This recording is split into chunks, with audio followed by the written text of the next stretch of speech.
Assalamualaikum warahmatullahi wabarakatuh. Muslim yang dirahmati Allah. Kisah Al-Masih ad-Dajjal. Semoga yang subscribe bermimpi bertemu Rasulullah. Pada suatu masa yang tenang, dunia berada dalam keadaan damai, meski di beberapa tempat terjadi ketidakstabilan politik dan ekonomi. Orang-orang hidup seperti biasa, sibuk dengan urusan sehari-hari, hingga satu persatu tanda-tanda yang telah lama dinubuatkan mulai tampak. Ketegangan mulai menyelimuti umat manusia, karena desas-desus bahwa seorang tokoh besar akan muncul, tokoh yang telah lama ditunggu-tunggu oleh sebagian umat dan ditakuti oleh yang lain, Dajjal. Ia bukan hanya sekadar sosok mistis, tetapi simbol dari kebohongan, penipuan, dan godaan yang mempengaruhi seluruh dunia. Kemunculannya tidak disertai dengan ledakan besar atau gempa bumi. Tidak ada peringatan yang jelas. Ia datang secara perlahan, mengambil tempatnya di panggung dunia. Pada awalnya, tidak banyak yang memperhatikannya. Dia adalah seorang pemimpin karismatik, yang mampu menarik perhatian orang banyak dengan pesona dan kekuatannya. Dengan satu mata yang menonjol dan karisma luar biasa, ia mulai mempengaruhi para pemimpin dunia dan rakyat jelata. Dajjal, yang tampak seperti manusia biasa, mulai menjanjikan kemakmuran dan perdamaian yang belum pernah dilihat sebelumnya. Dengan kecerdasan luar biasa, Dajjal memperkenalkan teknologi yang tampak mustahil. Ia membangun kota-kota megah dan menjanjikan kekayaan tanpa batas kepada para pengikutnya. Siapapun yang mengikuti ajarannya, siapa yang mempercayainya, akan mendapatkan kemudahan dan segala yang diinginkan. Orang-orang yang hidup dalam kesulitan mulai tertarik. Di banyak tempat, krisis ekonomi yang melanda membuat masyarakat tertipu oleh janji-janji manisnya. Mereka berpaling dari iman dan nilai-nilai moral demi kehidupan yang lebih mudah, demi kekayaan yang diberikan oleh Dajjal. Namun, di balik janji-janji kemakmuran itu, ada sesuatu yang salah. Orang-orang yang mengikuti Dajjal kehilangan jati diri mereka. Mereka menjadi terikat oleh materi dan kekuasaan, melupakan kemanusiaan dan kebaikan.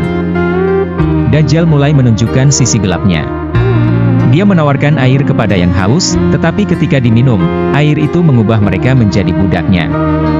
Begitu pula dengan makanan dan kekayaan yang ia janjikan. Semua yang ia berikan adalah ilusi, yang pada akhirnya menjauhkan manusia dari nilai-nilai spiritual dan moral. Di sudut lain dunia, sekelompok kecil manusia tetap bertahan dengan keimanan mereka. Mereka melihat melalui tipuan Dajjal dan tidak terpengaruh oleh janji-janji palsunya. Kelompok ini tahu bahwa Dajjal adalah ujian terbesar bagi umat manusia, dan mereka terus berjuang melawan pengaruhnya dengan memegang teguh pada iman dan kebenaran. Mereka menyebarkan peringatan kepada siapa saja yang mau mendengar, tetapi banyak yang menolak dan mencemooh mereka.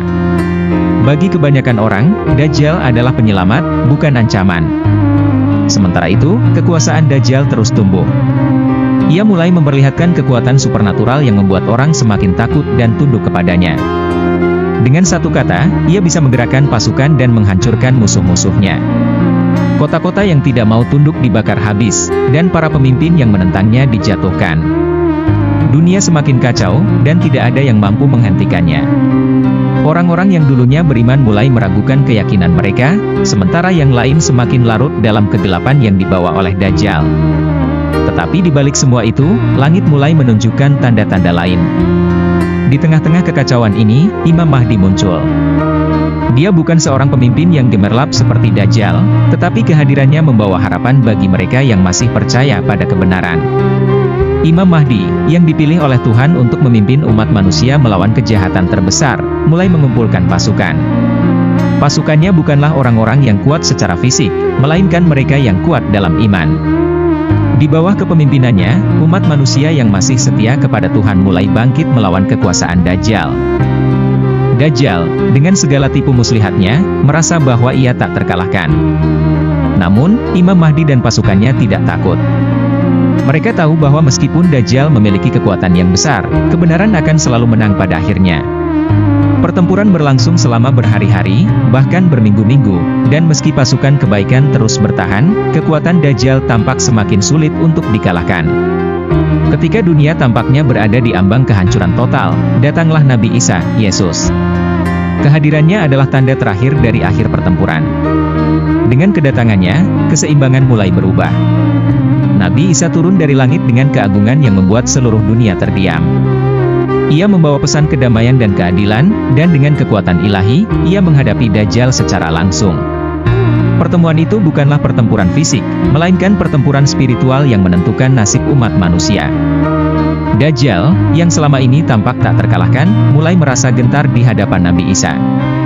Ia tahu bahwa kekuasaannya tidak lagi bisa dipertahankan. Dengan satu tiupan angin yang lembut, kekuatan Dajjal mulai hancur. Semua ilusi yang ia ciptakan runtuh, dan orang-orang yang dulu mengikutinya mulai sadar akan tipu muslihat yang mereka percayai. Kota-kota yang ia bangun runtuh menjadi puing-puing, dan segala kemewahan yang ia janjikan menghilang seketika.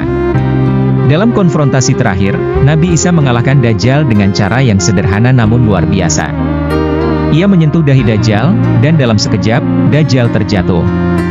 Seluruh dunia menyaksikan kejatuhan makhluk yang telah menebar ketakutan dan kekacauan selama bertahun-tahun. Dengan kematiannya, dunia merasakan kelegaan yang luar biasa. Kegelapan yang selama ini menyelimuti dunia mulai menghilang, dan cahaya kebenaran kembali bersinar. Orang-orang yang dulu mengikuti Dajjal kini tersadar dari ilusi mereka. Mereka menangis dan menyesali perbuatan mereka, tetapi dunia tidak memberikan hukuman bagi mereka. Imam Mahdi dan Nabi Isa memimpin dunia menuju perdamaian, membimbing umat manusia untuk kembali kepada jalan yang benar. Dajjal telah mati, tetapi pelajaran dari kemunculannya akan terus hidup.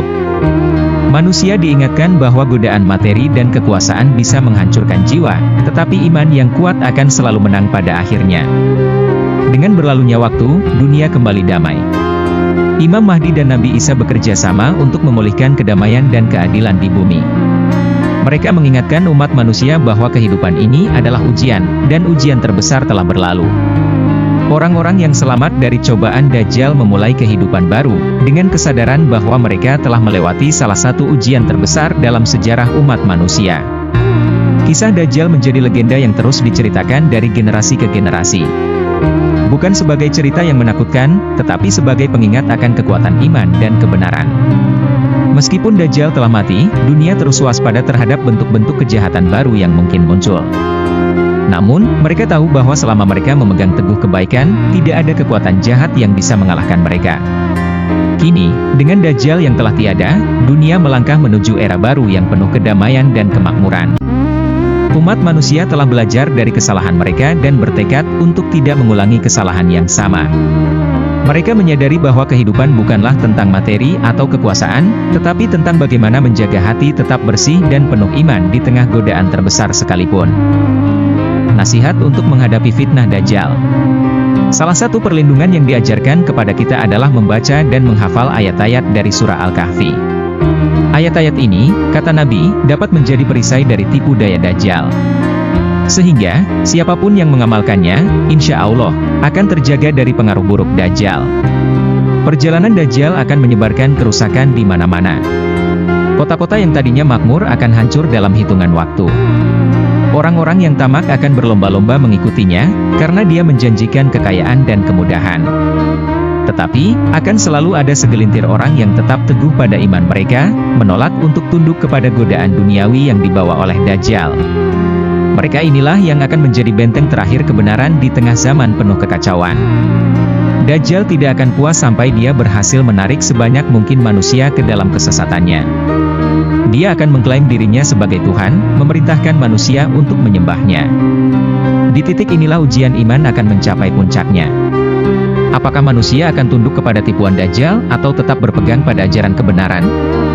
Itulah pertanyaan yang harus dijawab oleh setiap manusia di akhir zaman nanti. Namun, Allah tidak akan membiarkan kejahatan berkuasa selamanya. Ketika kekuasaan Dajjal berada di puncaknya, Allah akan mengutus Nabi Isa untuk turun ke bumi. Nabi Isa akan menjadi penyelamat yang dinanti-nantikan oleh umat beriman.